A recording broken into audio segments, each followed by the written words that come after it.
Hello guys, good morning! Eto tayo ngayon, bibisitahin natin ang ating mga alagang manok. Ayan, medyo napaparami na namin sila. Ayan, nag-umpisa nga po pala kami last year sa 3 inahin lang. Ayan, napapadami namin siya sa awa ng Diyos, hindi sila nagkakasakit.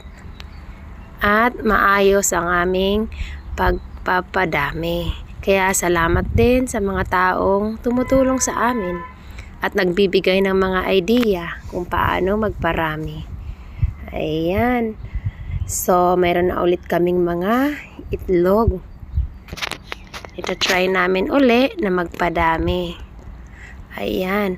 Sa sobrang saya din ng pakiramdam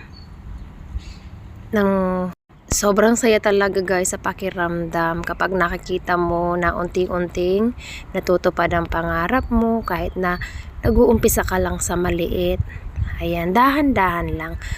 Walang masama na mag-umpisa sa maliit. At patuloy naming inaaral mabuti kung paano maparami. Ayan, thank you for watching.